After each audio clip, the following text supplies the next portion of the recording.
하나님 말씀 보겠습니다. 에베소서 4장입니다. 에베소서 4장 7절부터 12절 말씀입니다.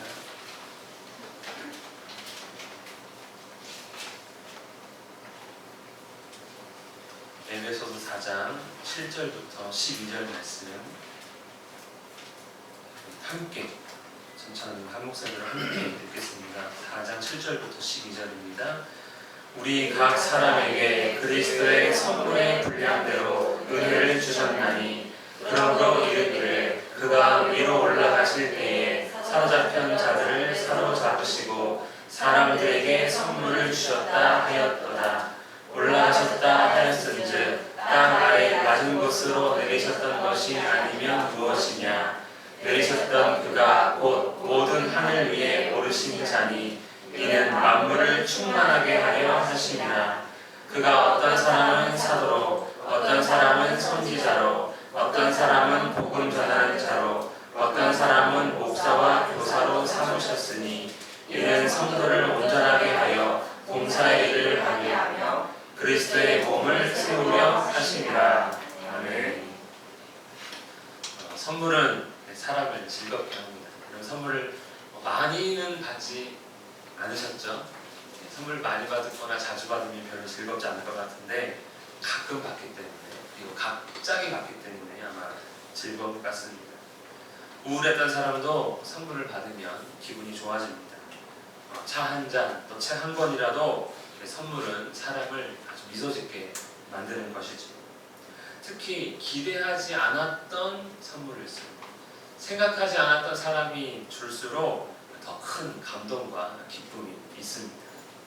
여러분 살아오시면서 큰 감동이 되었던 선물을 받으신 적이 있으십니까? 저는 생각해봤더니 배척을 같이 하자 했던 게 가장 큰 고민이자 선물이 아니었나 생각을 해봤습니다. 준비하면서. 그렇다고 해서 모든 선물이 나를 기쁘게 하는 것은 아닙니다. 기대가 크면 실망도 크다고 생일이나 혹은 입학이나 졸업, 또 결혼기념일, 또 어린이날, 어버이날과 같이 선물을 기대하는 날이 있는데 그런 날에는 솔직히 감동보다는 실망이 크기도 합니다. 이 정도는 해주겠지 했는데 이것밖에 안 해주나 이런 마음이 드는 것이지요. 그리고 또 누군가가 선물을 해주기로 약속했는데 그 약속한 선물 말고 조금 부족한 거나 이러면 사실 선물 하나마나 마이너스가 되기도 합니다. 선물은 받는 사람에게만 의미 있는 것이 아닙니다. 주는 사람에게도 선물은 의미가 있습니다. 입학이나 졸업 선물의 경우에는 학업이나 사회생활에 도움이 되고 유익하기를 바라는 마음으로 고민해서 주는 것이죠. 용돈을 줄 때도 마찬가지입니다. 그것을 게임 머니로 교환하거나 도박하거나 술을 마시거나 유흥을 즐기는데 쓰라고 주는 사람은 잘 없습니다. 용돈 주면서 가서 술 한잔해 하는 사람은 없는 것이죠. 가서 게임 열심히 하라고 용돈 주지는 않습니다. 받는 사람이 이롭게 되기를 바라는 마음으로 선물을 줍니다. 자신의 선물로 인해 그 사람이 더 예뻐지고 또 더 아름다워지고 더 멋있어지고 더 사랑스러워졌으면 합니다. 그러면서 그 선물을 통해 나를 좀 기억해 줬으면 하는 것이지요. 하나님께서도 믿는 사람들에게 교회에 생각지도 못했던 선물을 주셨습니다. 여러분 하나님께 선물을 받으셨습니까? 어떤 선물 받으셨습니까? 집? 차? 이런 선물 받으셨습니까? 믿음을 받았다면, 우리가 하나님께 믿음을 받았다면 정말로 놀라운 선물을 받은 것입니다. 세상에서는 예수님을 보고도 믿지 못한 자들이 있었는데 우리는 예수님을 보지 않았으면서도 믿게 되었습니다. 세상의 상식으로 말도 안 되는 일임에도 불구하고 그것을 받아들이게 되었으니 이것이 큰 선물이자 감사의 제목이고 복이라고 말씀합니다. 마태복음 16장 17절에 예수께서 대답하여 이르시되 바요나 시몬아 내가 복이 있도다. 이를 내게 알게 하신 이는 혈육이 아니요 하늘에 계신데 아버지시니라. 주는 그리스도시요 살아계신 하나님의 아들입니다 라고 믿음의 고백을 했을 때 예수님이 뭐라고 하십니까? 그래 그거 복이야. 하나님께서 너를 알게 하신 거야. 하나님께서 너에게 선물을 주신 거야 라고 말씀합니다. 또 요한복음 20장 29절에 너는 나를 본고로 믿느냐? 보지 못하고 믿는 자들은 복되도다 하시니라. 우리는 예수님을 고백합니다. 보지 않고도 믿게 되었습니다. 그러니 이 복을 받고 또 복을 받은 것이죠. 하나님의 선물입니다. 하나님은 나에게 믿음을 주심으로 죄에서 건져주시고 자녀 삼아주시고 교회가 되게 하셨습니다. 구원이라는 놀라운 선물을 우리에게 베푸셨고 우리는 받았습니다. 우리 모두가 구원이라는 선물을 받기를 원하고 받았기를 바랍니다. 우리 7절 말씀을 한 번 더 함께 읽겠습니다. 7절입니다. 시작. 우리가 사람에게 그리스도의 성도의 분량대로 은혜를 주셨으니. 하나님은 자기 백성된 모든 자에게 선물로서 영원한 생명, 영생을 주셨습니다. 그리고 이제 각자에게, 각 사람에게 적절하고 알맞은 선물을 또 따로 주셨다고 말씀합니다. 그 선물은 무엇입니까? 바로 직분입니다. 여러분은 이 선물도 받으셨습니까? 받은 분도 계시고 또 받지 않은 분도 계십니다. 또 받았지만 모두 같은 것을 받은 것은 또 아닙니다. 그리고 받지 못했어도 사실 전혀 서운할 일이 아닙니다. 여러분, 그럼 이 선물, 이 직분은 선물을 언제 주셨습니까? 우리 8절 말씀 읽겠습니다. 시작. 그러므로 이르기를 그가 위로 올라가실 때에 사로잡혔던 자들을 사로잡으시고 사람들에게 선물을 주셨다 하였도다. 아멘. 언제 선물을 주셨습니까? 예수님께서 위로 올라가실 때 주셨습니다 라고 이렇게 말합니다.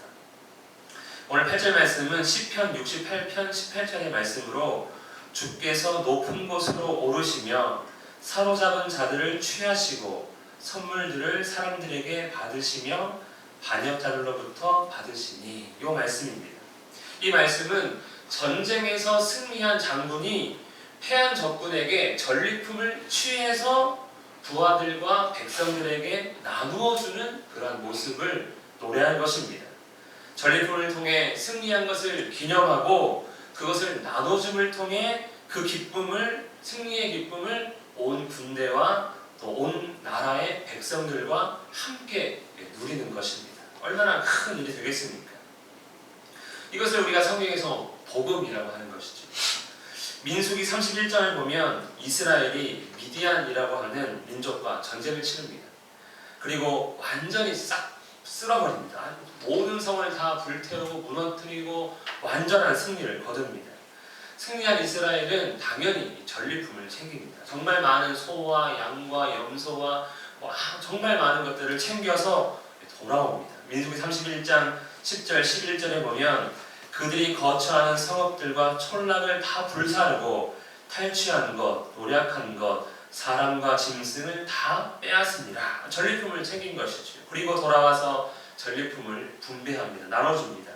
민수기 31장 27절 28절에 그 얻은 물건을 반분하여 그 절반은 전쟁에 나갔던 군인들에게 주고 절반은 회중에게 주고 전쟁에 나갔던 군인들은 사람이나 소나 나귀나 양떼의 500분의 1을 여호와께 드릴진다.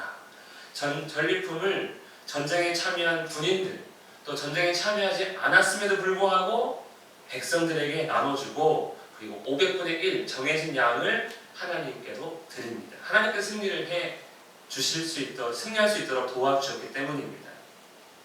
예수님께서 십자가에서 죽으셨습니다. 하지만 부활하셨습니다. 무엇을 의미합니까? 예수님께서 죄와 사망 권세에게, 사탄에게 완전히 승리하셨다는 뜻입니다. 이것을 로마서에서는 사탄의 머리를 밟았다라고 표현합니다. 그럼 예수님께서 사탄에게 승리하시고 어떤 전리품을 취하셨을까요? 예수님께서 사탄에게 취한 전리품은 무엇입니까? 바로 우리입니다. 우리. 죄로 인해 죄의 종으로 사로잡혔던 우리를 십자가의 죽음과 부활, 그 승리로 다시 사로잡으신 겁니다. 즉 구출하신 것이지요. 사로잡혔던 자들을 사로잡으시고, 사로잡혔던 자들을 구출하시고, 그리고 이것을 하나님께 드린 겁니다. 우리를 하나님께 바쳤더니 하나님 어떻게 하신 겁니까? 우리를 자녀로, 교회로 삼아 주셨습니다. 이것을 골로새서 1장 13절에서 이렇게 말씀합니다. 그가 우리를 흑암의 권세에서 건져내사 그의 사랑의 아들의 나라로 옮기셨으니. 그러니 예수님께 포로로 잡혀가는 게 얼마나 좋은 일입니까? 우리 모두 예수님께 잡혀가기를 바랍니다. 잡혀가는 게 행복한 거예요. 사탄이라는 주인이 아니라 하나님이라는 아버지가 생기는 일이기 때문에 그렇습니다. 그리고 그냥 사로잡아가신 것, 그냥 구출하신 것이 아니라 우리에게 사로잡은 우리를 직분이라는 선물을 주심으로써 죄와 사망 권세를 이기신 그 승리의 기쁨을 함께 나누고자 하는 것입니다. 그러므로 직분, 우리가 받은 직분은 예수께서 십자가에서 이루신 승리에 대한 기념이자 우리에게 주신 큰 선물입니다. 그런데 우리는 이 직분을 어떻게 생각합니까? 승리의 기념물이라고 생각하지도 않고 선물이라고 생각하지도 않고 그저 어떻게 보면 수고해야 되고 일해야 되고 마치 나를 노예 삼은 그러한 것으로 여길 때도 참 많이 있습니다. 우리가 분명히 기억해야 할 것은 직분은 기념이고 승리의 선물입니다. 우리 9절과 10절을 함께 읽겠습니다. 9절부터 10절입니다. 시작. 올라가셨다 하였은즉 땅 아래 낮은 곳으로 내리셨던 것이 아니면 무엇이냐. 내리셨던 그가 모든 하늘 위에 오르신 자니 이는 만물을 충만하게 하려 하십니다. 아멘. 예수님께서 땅 아래 낮은 곳으로 오셨다가 하늘 위로 올라가셨습니다. 이것은 사실입니다. 뭐 누가 못 믿겠네 이건 상관없이 주님은 내려왔다가 올라가셨습니다. 마태, 마가, 누가, 요한복음의 핵심 내용이기도 합니다. 예수님은 사람으로 육체로 오셨고 거룩함과 영광을 나타내셨고 우리 죄를 대신해 고난받아 죽으셨고 부활 승천하셨습니다. 예수님은 이 땅에 육체로 오셨습니다. 육체로 왔다는 것은 무엇을 의미합니까? 반드시 죽는다. 반드시 죽음에 이른다를 의미합니다. 육체를 입은 인간은 예외 없이 모두 죽었듯이 반드시 사망 권세에게 패배한다가 바로 육체로 오셨다입니다. 로마서 7장 5절에 우리가 육신에 있을 때에는 율법으로 말미암는 죄의 정욕이 우리 지체 중에 역사하여 우리로 사망을 위하여 열매를 맺게 하였나니. 여러분, 사망을 위한 열매가 무엇입니까? 사망입니다. 육체는 사망에 이르게 된다는 것입니다. 하지만 예수님은 죽었다가 다시 살아나셨습니다. 하늘로 올라가셨습니다. 자기 백성을 구원하시기 위해 낮아지셨다가 혼자 올라가신 게 아니라 자기 백성을 구출하셔서 함께 오르신 예수님의 승리입니다. 예수님의 승리를 오늘 말씀에서는 이렇게 표현합니다. 이는 만물을 충만하게 하려 하심이라. 그가 내려왔다가 올라가신 이유는 만물을 충만하게 하는, 그렇게 하신 것이다 라고 말씀합니다. 사람이 죄를 지어 사탄이 승리했을 때에는 사망에 이르렀고 죄의 종이 되었습니다. 즉 죄로 인해 모든 것을 빼앗기고 생명을 빼앗기고 또 짓밟혀서 만물은 사망의 저주와 고통 가운데 모든 것을 다 잃어버렸습니다. 이것이 죄의 결과입니다. 그러나 예수께서 죄와 사망 권세에서 승리하셨습니다. 주 안에서 만물은 다시 생명과 그리고 무엇을 얻었습니까? 만족, 이 충만함을 얻었습니다. 골로새서 2장 10절 너희도 그 안에서 충만하여 졌으니. 예수님의 승리는 회복시키시는 승리 그리고 충만케 하시는 승리입니다.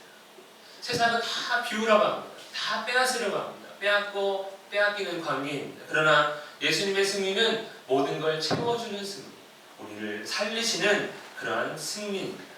이렇게 놀라운 승리를 누리도록 하기 위해 교회에 뭐 줬다는 것입니까? 직분을 줬다는 것입니다. 누군가는 직분을 받아서 좋고 누군가는 받지 못해서 서운할 일이 아니라 직분을 받았든지 받지 못했든지 상관없이 교회는 이 직분을 통해 그 선물을 통해 충만함을 경험하게 되는 것입니다. 직분을 받지 않은 사람은 직분을 받은 사람을 통해 충만함을 경험하고, 직분은 받은 사람은 그 직분을 행함으로써 충만함을 경험하게 되는 것입니다. 그렇기 때문에 직분은 교회의 선물이자 큰 기쁨이 됩니다. 우리 11절 말씀을 읽겠습니다. 11절입니다. 시작. 그가 어떤 사람은 사도로, 어떤 사람은 선지자로, 어떤 사람은 복음 전하는 자로, 어떤 사람은 목사와 교사로 삼으셨으니. 아멘. 예수님께서 직분을 주셨습니다. 하지만 우리 모두가 다 받은 것은 아닙니다. 어떤 사람들만 받았고, 또 받은 직분도 각각 다릅니다. 같은 집사라도 권사라도 각각 하는 일이 다른 것이지요. 하지만 잊지 말아야 할 것은 누가 받았든지 상관없이 직분은 교회를 위한, 우리 모두를 위한 선물이라는 사실입니다. 예수님은 사도, 선지자, 복음 전하는 자, 목사, 교사 등의 직분을 주셨다고 말씀합니다. 다양한 직분을 주셨는데 여기서 말씀하시는 이 목사와 교사는 오늘날의 목사와 교사와는 조금 다릅니다. 이 초대교회에서의 목사는 성도들을 돌보는 직분으로서 오늘날과 비교한다면 오늘날은 장로, 성도들을 신방하고 섬기고 어려움을 살펴야 하는 장로의 직분이라고 할 수 있고요. 교사는 하나님의 말씀을 가르치는 직분으로 현재로서는 목사와 비슷하다고 할 수 있습니다. 그리고 우리가 지금 교사라고 부르는 직분은 주로 주일학교 봉사자를 지칭할 때가 많이 있습니다. 하지만 사실 사도, 또 선지자, 복음 전하는 자, 목사, 교사의 직분이란 것이 직분의 그 대상에 따라 이름을 붙인 것이지 사실 모두 이 복음, 성경을 기초로 하고 있기 때문에 그 구분이 모호합니다. 교회에서 가르치면 교사지만 밖에서 가르치면 복음 전하는 자가 되는 것이지요. 그러니 우리가 하나님의 말씀을 그 때에 따라 맞게 행한다면 그 직분의 성격이나 목적이 정해지게 되는 것입니다. 이 초대교회에는 분명히 예수님의 제자들인 사도들, 곧 이 교회 세우는 자들이 있었고, 또 하나님의 뜻을 말하는 선지자도 있었으며, 또 사도행전에서는 바나바, 스데반, 빌립 같은 사람들이 복음 전하는 자라고 불려졌고요. 또 디모데, 디도와 같은 목사, 또 요한 3서에 나오는 데메드리오 같은 교사도 다 있었습니다. 또 다른 성경에서는 장로, 감독, 집사와 같은 직분도 말씀합니다. 하지만 현실에서는 시간이 지나면서 이 사도와 선지자는 사라졌고, 이 목사와 교사의 직분의 구분은 없어지고 이제 목사가 남았고, 또 새롭게 이제 시대에 알맞게 하나님께서 적절한 직분을 주셨는데 그것이 오늘날에는 이제 목사, 장로, 권사, 집사로 주로 감당을 하고 있습니다. 이것이 이제 우리가 받은 직분인 것이지요. 여기서 우리가 다 장로도 아니고 다 목사나 집사나 다 교사 이런 것들이 아닙니다. 다 다른 역할을 맡게 된 것입니다. 이것을 성경에서는 이제 그리스도의 몸이라고 표현합니다. 각자 연결되어서 서로가 서로에게 유익을 끼치게 되는 관계가 된 것입니다. 하나님께서 왜 교회에 그럼 이런 선물을 주셨습니까? 우리 마지막 12절 말씀을 함께 읽겠습니다. 12절입니다. 시작. 이는 성도를 온전하게 하여 봉사의 일을 하게 하며 그리스도의 몸을 세우려 하시니라. 아멘. 직분을 주신 이유가 무엇입니까? 단순히 기분 좋으라고 주신 선물이 아닙니다. 그리고 오랜 시간 수고했다고 주신 상이 아닙니다. 우리는 흔히 오랜 시간 교회를 위해 수고한 자들을 권사나 장로나 이렇게 세워서 마치 그 공로를 치하하는 듯한 그런 일들을 많이 하지만 그렇지 않고 세워서 어떻게 합니까? 교회를 온전히 세우는데 헌신할 것을, 세울 것을 부탁하고 있는 것입니다. 교회에서 또한 높은 자, 낮은 자를 구별하기 위해 질서를 세우기 위함도 이 직분의 목적이 아닙니다. 생일 선물이나 입학 졸업 선물과 같이 그저 그 순간만을 위한 선물이 아니라 또한 일상에 도움이 되기 위해서 선물을 주는 것처럼 예수님께서 이 승리의 선물을, 이 직분을 교회에 주신 이유는 바로 성도를 온전하게 하기 위해서입니다. 여기서 온전하게 한다는 말은 무엇입니까? 하나가 되고 함께 예수님을 닮아갈 수 있도록 서로 돕는 직분입니다. 우리 흔히 여기 오늘도 말씀에서 봉사의 일을 하게 하며 했더니 여러분 어떤 봉사 혹시 떠오르십니까? 머릿속에 교회 청소, 설거지, 쓰레기 수거 뭐 이런 거 떠오르십니까?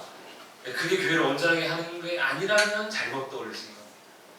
나의 섬김을 통해 이 사람이 예수님을 볼 수 있다면 그것이 온전한 봉사가 되는 것이지. 바로 그 일을 하기 위해서 우리가 서로가 서로에게 그리스도의 형상으로서 조금 부족한 자는 이끌어주고 또 닮아가는 자는 이끌기 위해서 예수님은 우리에게 직분을 허락해 주신 것입니다. 교회가 흔들릴 때는 바로 서기 위해서, 또 교회가 세워질 때는 더 굳건하게 하기 위해서 이런 목적을 주신 것입니다. 즉 서로 돌아보게 하여 그리스도의 몸된 교회를 바르게 아름답게 세우는 것, 그것이 직분입니다. 그럼 여러분 직분은 괴로울까요? 즐거울까요? 즐거운 일이 직분인 것입니다. 이처럼 직분을 통해 교회를 충만하게 하길 원하시는 것, 이것이 예수님께서 우리에게 직분을 주신 이유입니다. 선물은 사람을 즐겁게 기쁘게 하듯이 그리스도의 선물인 직분으로 인해 우리 교회가 기쁘고 즐겁게 되기를 간절히 원합니다. 우리가 교회에서 우리 교회는 2년 뒤에는 안수집사와 권사를 세울 수 있습니다. 그것이 행정적으로 그래요. 교회를 등록한 날로부터 2년 뒤가 이제 자격이 된다고 읽어보니까 써 있더라고요. 언제 뽑을 수 있나 해서 봤더니. 그래서 우리 공식적으로는 다 직분자가 아니고 우리는 이제 전에 있던 교회 습관을 따라 부르고 있는데, 또 장로는 등록된 지 3년입니다. 그래서 어쨌든 이제 그렇게 투표를 하게 되는데, 문제는 그것이죠. 투표를 하면 시험에 드는 분들이 있다는 겁니다. 되면 상관없는데 떨어졌거나 돼도 내가 실현한 사람이 되었거나 하는 일들이 교회에 발생합니다. 여러분 그것은 직분의 목적이 아닙니다. 되기 위해서 뭔가 이루었다는 것을 인정받기 위한 투표가 되어버린 시대에서 우리는 그러지 않기를 바랍니다. 마음은 제일 듣고 싶더라고요, 한 번씩. 어떤 사람은 목사, 또 어떤 사람은 장로, 권사, 집사가 되고 싶어 합니다. 직분을 받기를 사모하는 분들이 계십니다. 왜냐하면 세상과 같이 현실의 교회에서는 직분이 서열화되어 있기 때문입니다. 수고와 공로를 따집니다. 우리 지난주에도 한번 얘기했더니 안수집사가 장로된다고 당연히 그렇게 알고 계시지만 그런 경우는 성경에 없습니다. 같은 직분도 먼저 된 자, 나중된 자를 막 구별합니다. 그래서 성인부터 막내까지 니는 뭐 1년밖에 안 된 게 여기서 발언할 짬밥도 안 돼! 막 하면서 막 싸우는 것도 구경한 적이 있는데 그런 게 다 아니죠. 섬기기 위해서 섬김을 받기 위한 직분이 아니라 섬김을 위한 직분입니다. 권력을 휘두르는 직분이 아니라 권력이 없는 직분입니다. 그런데 교회가 섬김을 받고 권력을 휘두르는 세상의 직분과 비슷해진 것 같습니다. 안타깝게도 직분으로 인해 오히려 교회가 갈라지고 성도가 시험에 들고 떠나기도 하며 흔들립니다. 주신 선물의 목적과는 상관없이 다르게 쓰이고 있는 것이죠. 용돈을 줘서 책 사보라 했더니 얘가 인터넷 도박에 빠진 거랑 똑같은 것입니다. 차라리 안 주는 것만 못한 일이 되어버렸습니다. 혹시 우리 중에 우리의 자녀들의 관계가 우리 다 셋넷씩 있는데 여러분 철저하게 서열화돼가지고 첫째는 왕처럼 막내는 종처럼 지내기를 원하십니까? 그래 첫째가 야 막내 물 떠와 이러면 여러분 그래 역시 우리 집은 질서가 잘 잡혀있어 이렇게 기뻐하실 부모님이 계십니까? 아무도 없습니다. 큰애는 큰 만큼 동생들을 돌봐주고 이끌어주고, 또 작은 애는 형, 오빠, 누나, 언니들에게 순종하면서 서로가 서로에게 도움과 기쁨과 또 우애 있고 화목하게 지내기를 원하시죠? 그것이 바로 교회의 직분이라는 것입니다. 먼저 받았다고 잘난 것이 아니라 이끌어주고, 안 됐다고 서운한 것이 아니라 도움을 받는 관계. 선물은 그 사람으로 하여금 교만하거나 거만하게 행동하라고 준 것이 아닙니다. 직분은 그리스도의 선물입니다. 교회를 즐겁게 하고 교회를 기쁘게 하며 교회를 세우는 그러한 선물인 것입니다. 직분으로 인해 교회가 그리스도의 승리를 기억하며 또 승리와 구원의 기쁨을 누리고 그리스도의 사랑과 생명으로 충만해지고 성령이 하나 되게 하신 일을 직분을 통해 지켜나가며 교회를 세우는 우리 모두가 되기를 예수님의 이름으로 축복합니다. 우리 함께 이 시간 기도하겠습니다. 하나님 아버지, 나에게 준 직분 정말 섬김과 사랑과 주신 은혜로 온전히 감당할 수 있도록 도와달라고, 나를 통해 또 우리를 통해 많은 사람들이 기쁨을 누리고 즐거움을 누리고 또 나는 직분을 받지 않았어도 또 하나는 그 많은 먼저 된 자들의 그 인도함을 따라 또 주님을 더욱 닮아가길 원하는 마음으로 서로를 섬기고 사랑하는 우리 주신교회가 될 수 있게 해달라고 함께 간절한 마음으로 말씀을 기억하며 기도하겠습니다. 하나님 아버지 감사합니다. 하나님 아버지 우리에게 직분 주시고 그 승리의 그 은혜를 경험하게 하시며 함께 할 수 있게 하심을 감사합니다. 살아계신 주여, 우리의 직분을 통해 교회가 세워지고 교회가 더욱 아름다워지고 기쁨이 넘치고 생명 가운데 거하며 주님을 의지하기를 간절히 원하오니 하나님께서 함께 하시고 돌보아주시고 인도하시고 온전한 자를 세우시며 주님을 거듭 설수 있도록 하나님께서 도와주시옵소서. 살아계신 하나님 아버지, 우리 주신교회가 우리 직분을 통하여 많은 자들이 온전히 세워지기를 간절히 바라오나이다. 하나님께서 도와주시기를 간절히 바라오나이다. 하나님 아버지, 우리에게 늘 부르시고 함께하여 주옵시며 우리에게 감사하여 주시옵소서. 우리가 서로가 서로를 섬김으로 말미암아 서로가 서로를 의지함으로 말미암아 서로가 서로를 닮아가며 인도하며 끌어주며 아버지 우리의 부족함을 기억하며 또 우리의 나음을 통하여 많은 사람들이 주님께 나올 수 있도록 도우며 말씀 가운데 우뚝서는 우리 모두 할 수 있도록 역사하여 주시옵소서. 살아계신 하나님 아버지, 우리가 하나 되게 하신 그 은혜를 감사합니다. 이제 서로 사랑하며 섬기며 나올 수 있도록 역사하시고 인도하시고 주님만 의지할 수 있도록 도와주시옵소서. 하나님께서 모든 것을 함께 하시길 간절히 바랍니다. 인도하여 주시옵소서. 살아계신 하나님 아버지, 우리에게 준 직분을 통하여 우리가 서로를 섬기며 사랑하며 또 위하며 오직 그리스도의 몸된 교회를 온전히 세워갈 수 있도록 역사하여 주시옵소서. 항상 사랑 가운데 행할 수 있도록 도와주시기를 간절히 원하오며 예수님의 이름으로 기도합니다. 아멘.